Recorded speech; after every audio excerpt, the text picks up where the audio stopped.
You're listening to the Word Slinger Podcast, episode 83, Dorit Sasson, the Accidental Soldier. If you would like to support this program, or any of Kevin Tomlinson's work, then we invite you to become a reader. Get the Kevin Tomlinson Starter Library for free at kevintomlinson.com/starter library. It's the Word Slinger Podcast, where story matters. Build your brand, write your book, redefine who you are. It's all about the story here. What's yours? Now, here's the guy who invented Pants Optional, Kevin Tomlinson, the Word Slinger. Word Slinger. Hey everybody, this is Kevin Tomlinson, the Word Slinger. It is difficult when tragedies happen on a national level, and we've had so many. This year in particular, 2016 has been a rough year. We had two shootings of black men by police officers, which set off a lot of controversy that has ultimately resulted in the deaths of 5 officers and 10 more injured. At least that's the most current reports.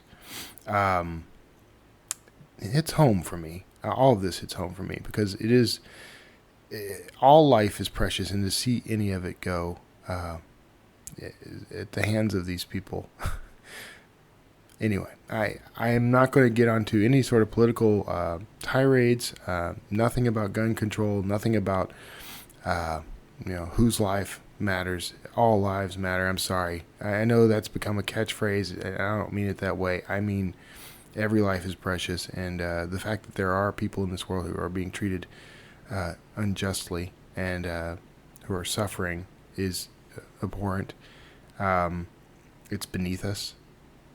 So that is not what I wanted to talk about in this episode today, but I had to say something, and I have to apologize now to Dorit Sasson for co-opting her episode with that. But I do want to say my heart is broken, and I want to send my prayers and wholehearted support to all those who have died, the police officers, the families of the police officers, the men who have been killed, the families of those men in Mississippi and Minnesota and Louisiana.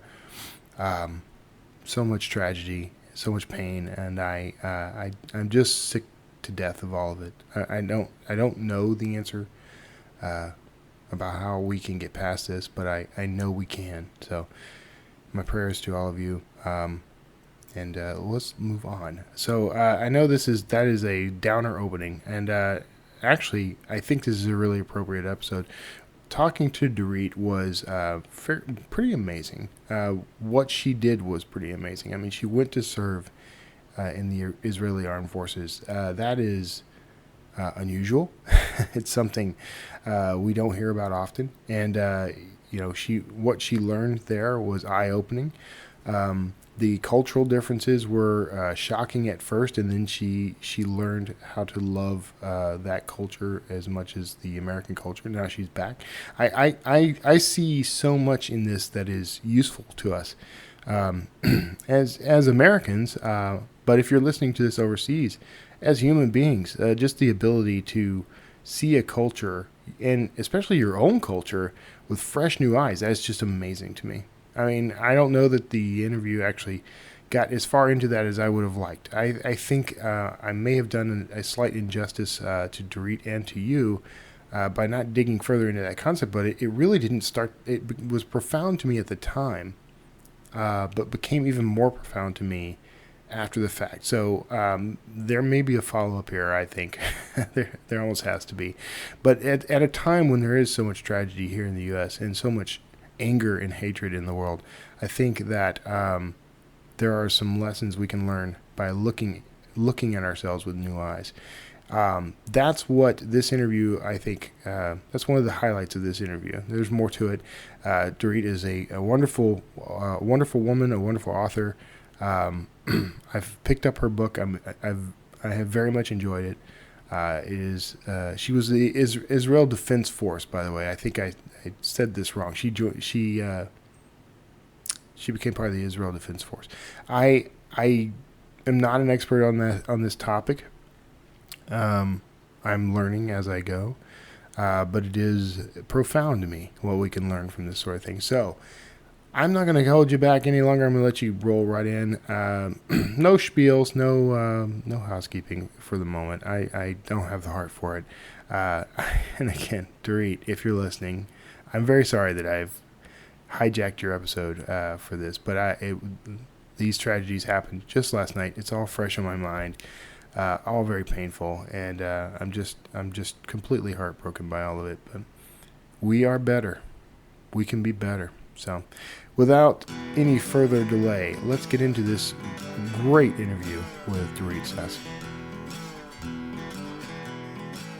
Hi, everybody. I'm talking to Dorit Sasson today. I'm actually really glad to be talking to her. She's a fellow author. She's the author of Accidental Soldier, a memoir of service and sacrifice in the Israel Defense Forces, and that's going to lead to some interesting conversation, Dorit. I'm actually kind of excited about this one. So you're the founder of Giving Voice to Your Courage. That's something else I want to talk about. That's a mentorship practice. Am I getting that correct? All right. So. Yeah. Rather than me just rattling off your entire review, and you've got your entire bio, I'd rather us talk about it. So thanks for being on the show today, Dorit. Awesome. Thanks for having me. Now, I am, let's start by talking about the foundation a little, because I am kind of interested in that. What is Giving Voice to Your Courage? Yes, it started out with another website called Giving Voice to Your Story. I helped entrepreneurs, business owners, and authors talk about how to use their story in their work, whether it's a about page or if there's something that they're using for a sales page, something that has to do with web writing. And it was very different than, let's say, writing a book. In Giving Voice to Your Courage, I have actually a book writing program that serves, again, small business owners and entrepreneurs how to be more courageous when it comes to sharing of themselves, whether it is a book or whether it is a brand that they're trying to build for their business, and how do they use that to get more visibility and more momentum going with their platform. Okay, yeah, and that's, courage is one of those things. It's first of all, it's mercurial. It's hard to define what courage actually is until you actually need it, I think. Right. But when it comes to entrepreneurs, I think that's it's a vital component of being in business. What are some ways in which you help entrepreneurs do that?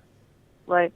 A lot of them are intimidated to get themselves out there. They're scared because they don't quite know what is the most authentic way to build themselves or show who they are in their business. And today, there's so much competition that if you don't really have something that is unique and compelling in terms of how you package yourself, then people just don't relate. And it's got to kind of be more personal than just here's my stuff. Right. And that. Go ahead. I'm sorry. That's what tends to get in the way. Yeah. Is that they're just more salesy and less building an authentic connection. That word authentic has been used a lot, but when it comes to online visibility, it's the key part of building your brand. Right. Yeah. Authenticity is kind of that buzzword that I was actually going to use it. So now I feel like I should hold back. But I think that you're onto something there, because all the successful business people I know, no matter what their business happens to be, this idea of being yourself is key to their business. As far as entrepreneurs go, I mean, if you get to company brands, it's a little different, but I think all the same rules essentially apply. So, well, that's really interesting. I mean, what's the now, how did you come into that work? Right. Well, it really started with the book, the memoir that you mentioned before. Mm-hmm. And because it is a quintessential story of coming of age, there was a lot of courage involved in leaving my mother in New York City. And in my heart, I'm always going to be an 18-year-old. And whenever I think of myself as an 18-year-old, I think of the huge leap of faith that it took for me to do something that most teenagers of my age, most teenagers in my world did not do, which was to drop out of college and trade the college life for the battlefield. Mm-hmm. And just before I got on the show, I reconnected to that 18-year-old in my soul, and I said, my God, it was just so mind-blowing, the decision it took to do something like that. And today I see that as a real important piece in my platform, because I do a lot of talking and speaking and work around courage and helping people identify what it is that's getting in their way by having a conversation about it, because people don't want to take those risks if it doesn't lead to something that they can make money from, you know, Right, and it right. doesn't always have to be around money. And showing up, Right. that courage piece, how do they show up, right? And inevitably what happens is they get really bogged down with all the details, and they get nervous because they don't know if they're doing it right. And really what people want out there in the real world, whether it's a speaking event, whether it's a product or a service, they want to access you. But if a person is holding back, then it's really hard to have a conversation around anything, basically. Right. Yeah, it's let's talk about your book. I mean, I want to know sort of the nitty-gritty details there. So what give us sort of the business card synopsis. Like, what is the book about? Yeah.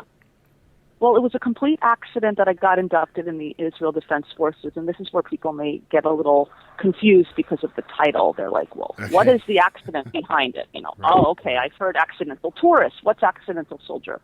It was a complete accident. I got inducted in the Israel Defense Forces. I had absolutely no idea what I was getting involved in.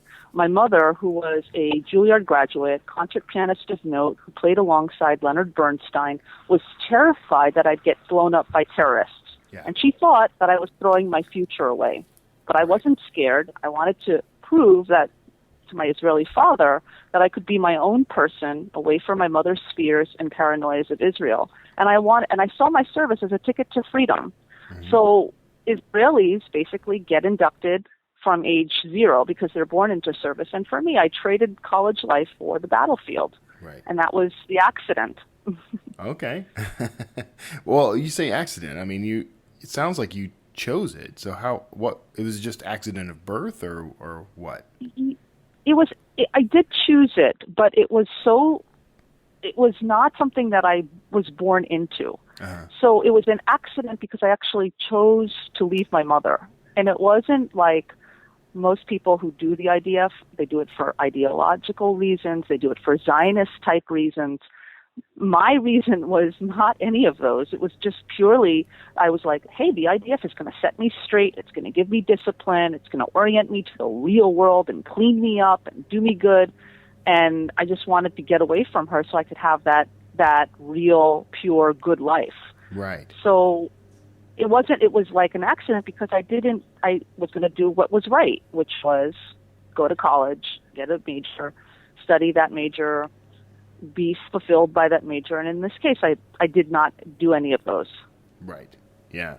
Oh, that's interesting. I mean, I hate to admit it, but when I was growing up, one of the big things that my friends and I talked about often was the best way to avoid entering the military, which is right. kind of unfortunate because I and that's an immature way of thinking, I think, because at the time, it scared us to death, and there weren't any major conflicts going on at that time, but you always think in terms of the conflicts. So what was it like? The end of that story, by the way, is that several of my friends did go into the military. I did not, but not out of fear, just because I had other opportunities.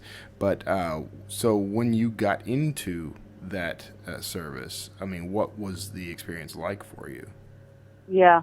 Well, I didn't grow up in the country, so it was a completely new situation for me. I only went on visits, right? So imagine visiting a place as a tourist, but then you're going to be inducted in the military there. It's like kind of cuckoo crazy. Right. The whole concept was really mind-blowing because there was so much of a cultural disorientation that I had to go through. It was almost like an induction type process. I had to prove that I could manage and be an Israeli, which is my other hat that I wear in my cultural life. Mm-hmm. And that was disorienting. I got bullied because I was, not this strong Israeli or didn't speak Hebrew well enough, and it was a real test to see how I could pass and how well I could fare. It was difficult. That was a challenge because when you're going into a new situation like that, you're like the immigrant has to put aside all of your American shoes, everything, and just be absorbed by that one identity. And that's your new home, that's your new identity. And everything else doesn't matter. You know, who cares if you grew up in New York? Who cares if your parents were brilliant and successful and were artists? Who cares? None of that matters on the battlefield. It was just purely you and the uniform, and how do you manage? Yeah. It was tough. Yeah. I don't know if I would do it again as a mom, but as an 18-year-old, I think I had nothing to lose. I just wanted to get away from my mother because she was so neurotic about Israel and couldn't stand hearing about it. It blew her up. It really scared her silly. Yeah. That's interesting. I mean, you know, a lot of stories start that way. Classic stories as well. I mean, just, you know, you branching out into something new, a whole new world, just to escape the old world. Right. So did you have regrets when you got there? I did. There's a chapter called Make or Break. Yeah. And being the impatient person that I was, Israel has a whole different cultural clock, you know, and things there work on different, it's military time, but it's also a cultural time. Things, you need a lot of patience.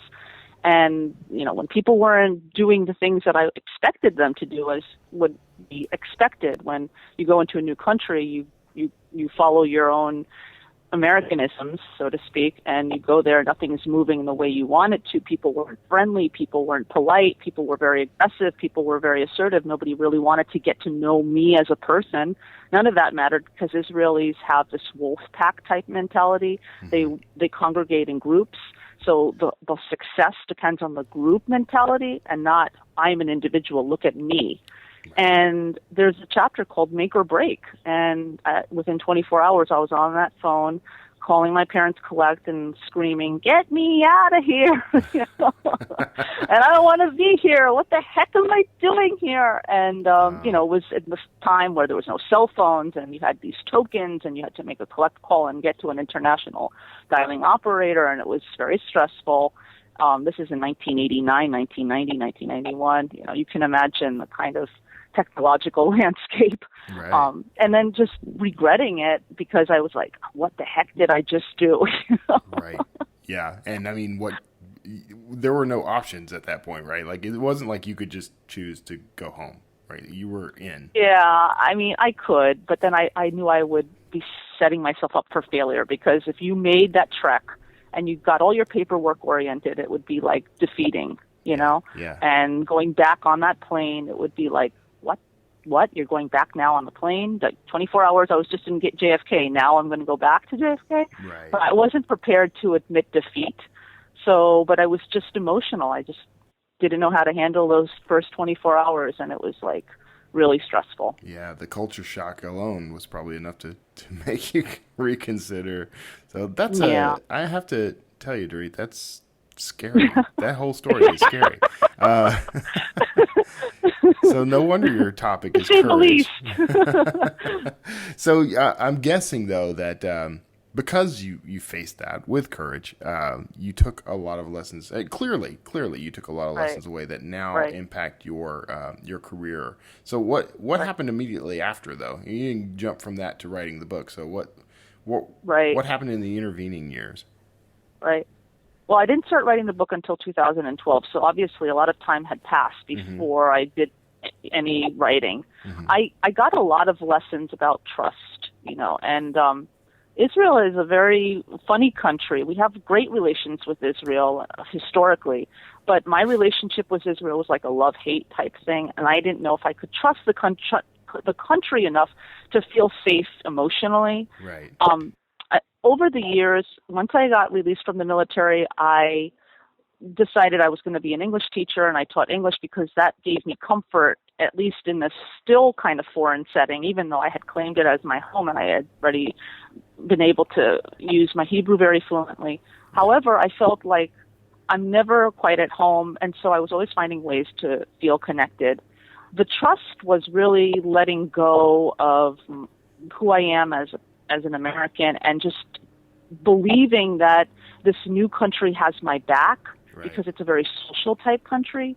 So one of the greatest lessons I think I learned was just believing in the power of a country, if that makes any sense, to just be your family. It's kind of cuckoo because it doesn't have any orientation here in America, because once people go into the military, they kind of go off and you don't really hear about it. But in Israel, it's like ongoing all the time. And so I really learned to kind of feel a sense of belonging, that place would be my back. Like that country would support me no matter what. If I had a problem, I had people that I could connect to, and it wouldn't be like asking a weird question or anything. So that the trust part came with being not a foreigner anymore, not feeling like a foreigner. Right.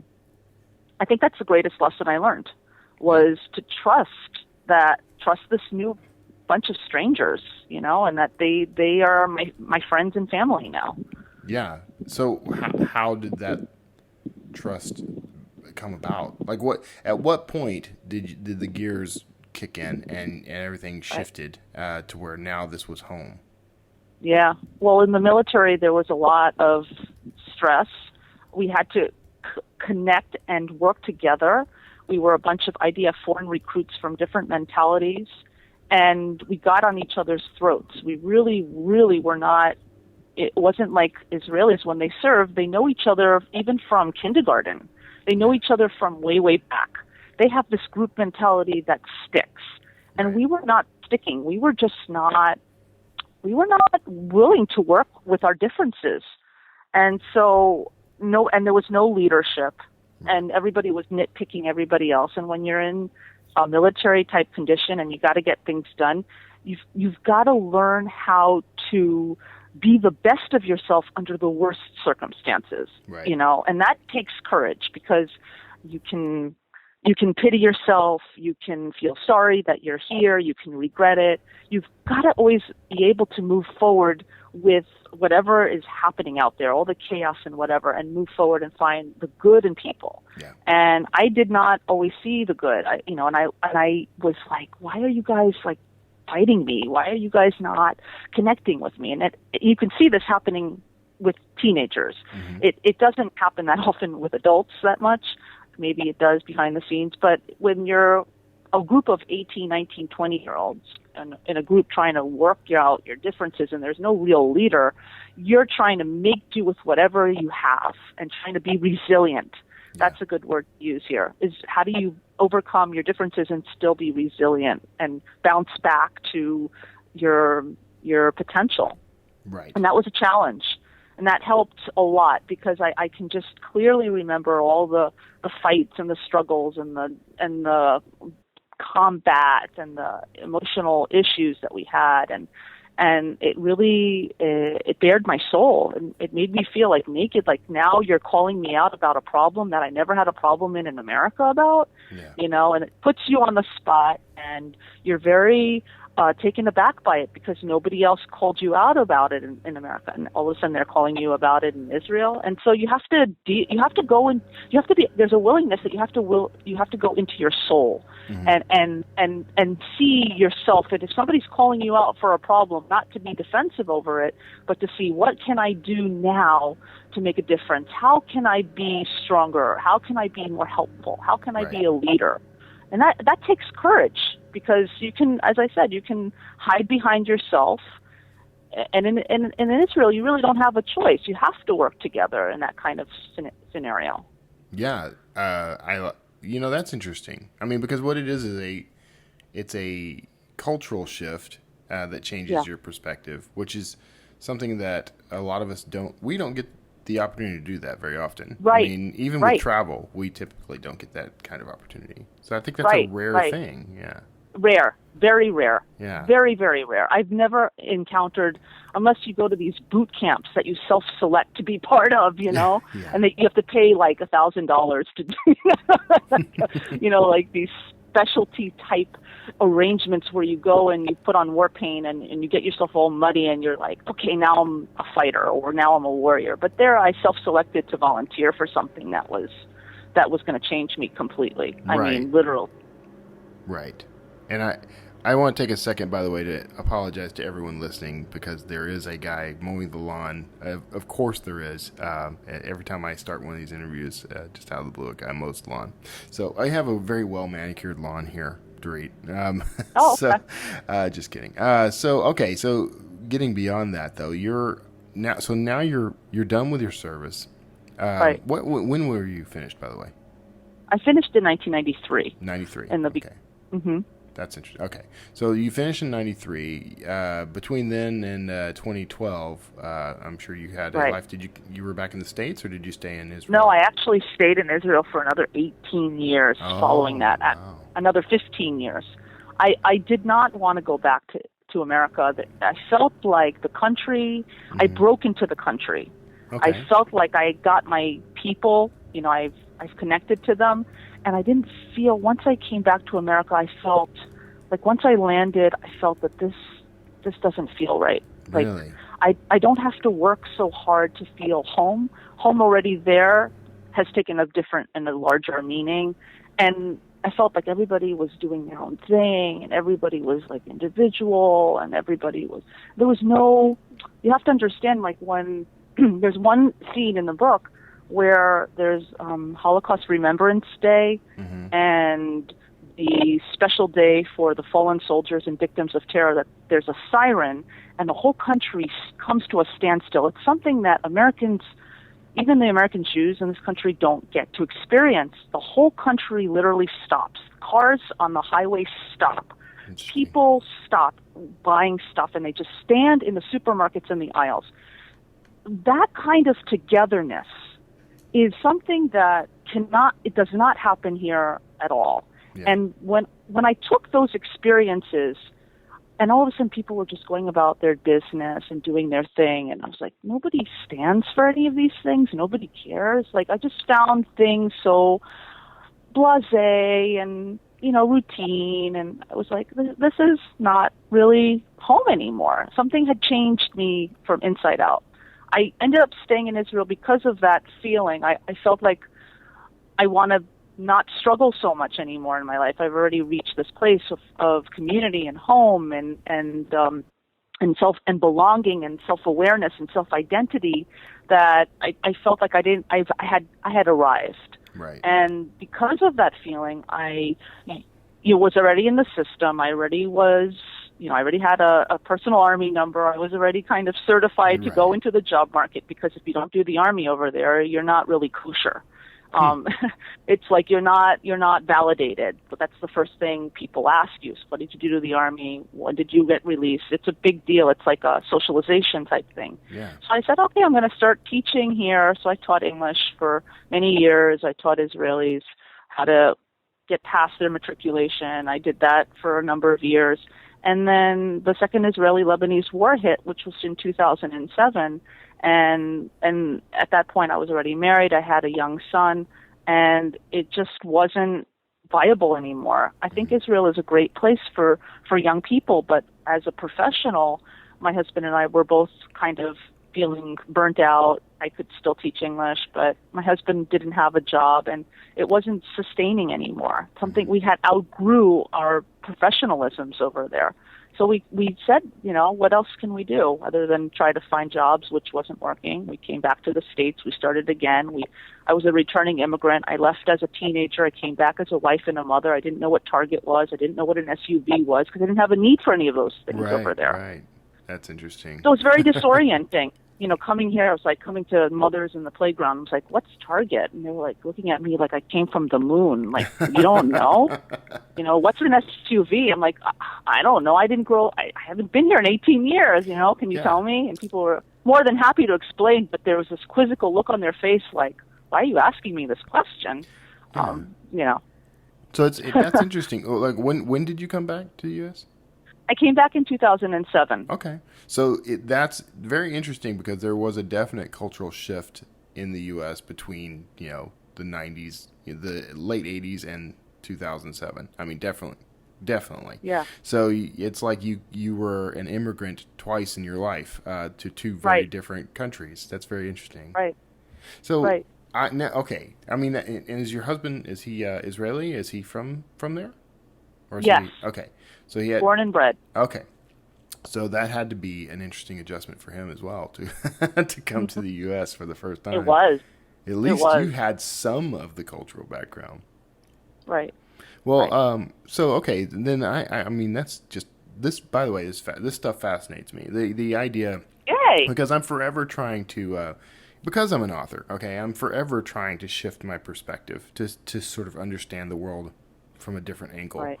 And Right. to understand the world different people, the way different people would understand it. Right. So, Right. have you been back to Israel since you came back in 2000? I have only been there once, and Okay. I'm going again at the end of July. So I really have, my whole life has been here, Yeah. centered here, and Right. it's very interesting. Right. So Yeah.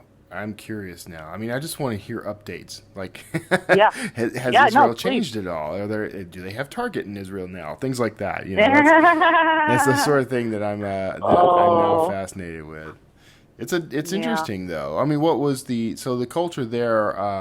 The businesses. I'm guessing there were a lot more privately owned small businesses, Right. not chains. Well, you got to right? understand that I was living on a kibbutz at the time, and Okay. when I left, the kibbutz had become privatized, which means, if you know anything about kibbutz, maybe you've heard a little bit, but short nutshell, a kibbutz is a communal, agrarian type settlement. Okay. It was birthed before Israel became a state, when it was under the British mandate before 1948.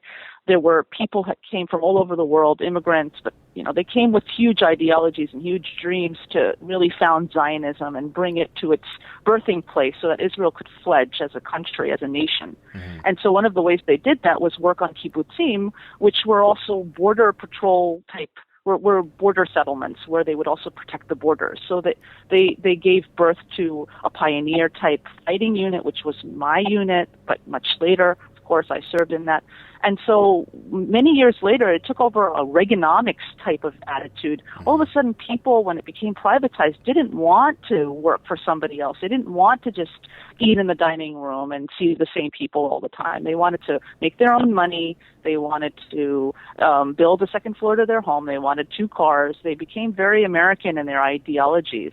And it was no longer a communal type thing where everybody's working for the common good of the commune. It's now, I want this and I want that and I want this and this person has that and I want more. And it became very greedy, and people just started getting more and more and more. And when that kind of mentality takes over, then the classical ideological type version is dead. All of the kibbutzim are now almost dead in terms of their ideologies. They're now just money-making.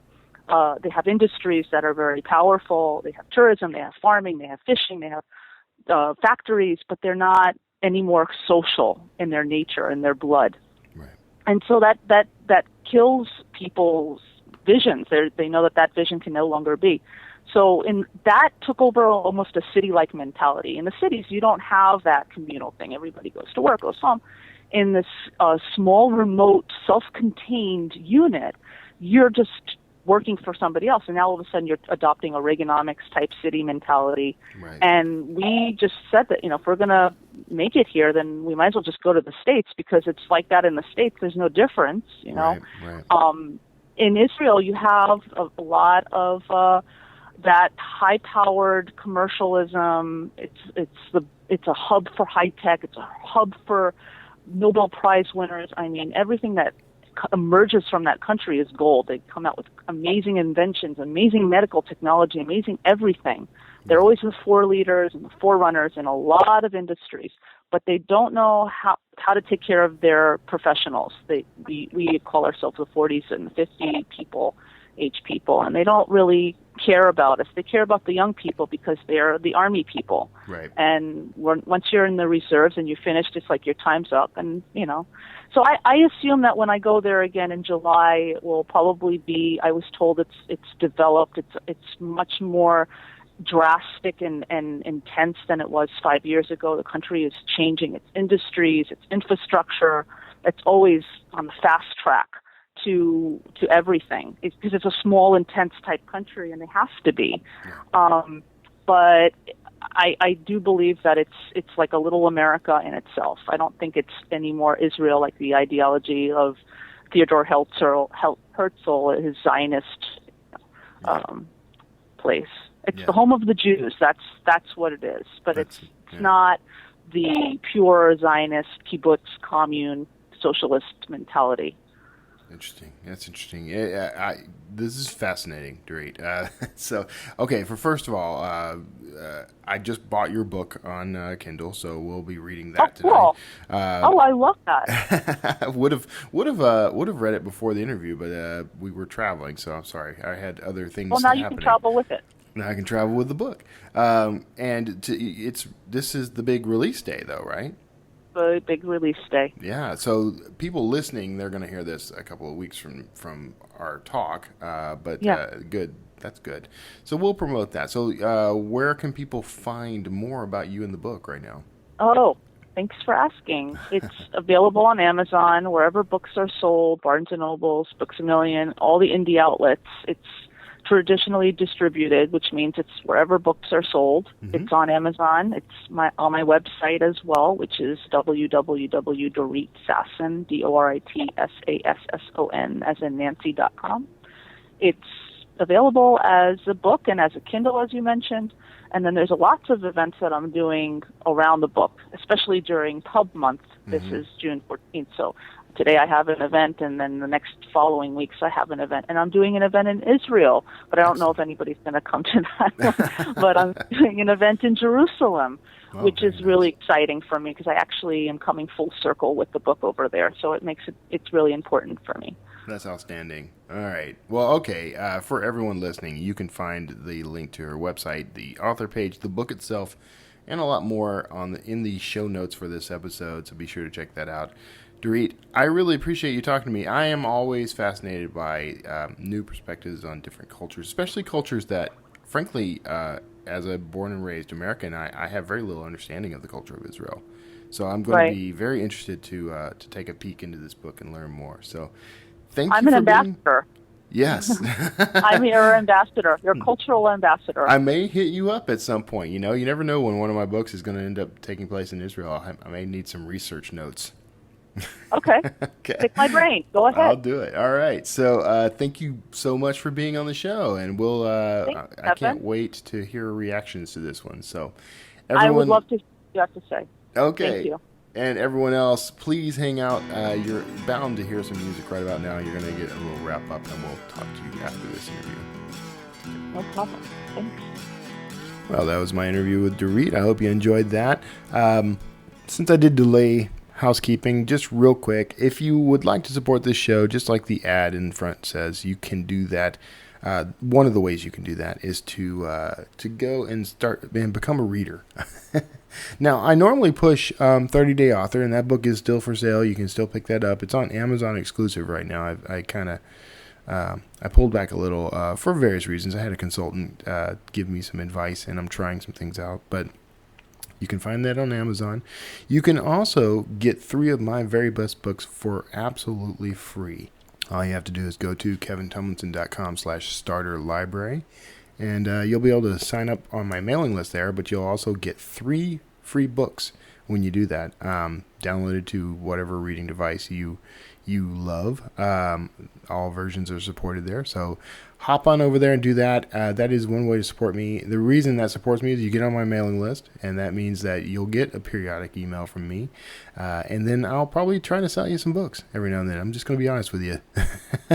If you like what you read, go ahead and review it on Amazon. That would be greatly appreciated.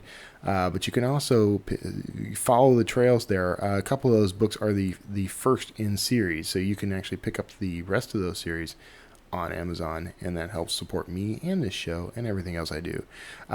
You can also support this show on Patreon. If you go to wordslingerpodcast.com, you'll see the Patreon logos there. Click on those, and you can make a donation, a recurring donation. It's like, you can do as little as $1. Maybe less. I'm not sure. It's up to you. And every penny I get will really help in supporting this show. If you like the content of the show, if you like the mission of the show, and if you don't know the mission, here's the mission. I'm trying to help change the world, which is grand. But to get more focused and granular with it, I know that the people listening to this show have an ambition, they have a dream, and I want to help you make that dream a reality. And the way we do this is we learn and we grow. The more we learn, the better we get. I forget who said this. You can tell me who said this if you know. And I'm paraphrasing because I don't remember the exact quote, but basically your income is limited only by the amount of knowledge and wisdom you have.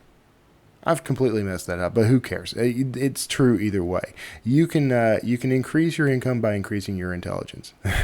And you increase your intelligence by reading more, by learning more, talking to mentors, listening to more podcasts, just going out and finding people who know what you need to know and learning from them. That's one of the missions of this show. I want to bring those people to you because I'm doing the same thing. I want to grow as an entrepreneur. I'm an author, right? I mean, that's the business I'm in. And I want to learn how to be better at that business. And I want to learn how to be better at life. That's the mission of the Word Slinger podcast. So if you approve of that mission, if that's for you, then hey, go support the show through Patreon, buy my books, whatever else you can think of. Another way, a final way to support this show is to review it. If you'll review this show on iTunes and Stitcher and anywhere else you find it, give it as many stars as you can. Give it a nice positive review. That helps us to be discoverable by a new audience, and so we grow. So the whole point here, I want to make a living. Who doesn't? But I also want to create something that actually has an impact on the world, a positive impact on the world. Because judging by current circumstances in the world, we really need it. I mean, what more can I really say? So, take care of yourselves out there. God bless every one of you. I'm sorry. I hope all of you are safe. To my friends and family who are in the police force, I support you. I know what you're dealing with right now. My father was a police officer, and for those suffering under the horrors of continuing racism and continuing bias, all I can say is I hope you can keep your hearts open and pure and know that not everyone hates you and not everyone's against you. I know how rough this can be. So that's enough of that. Take care of yourselves out there. God bless. See you next week.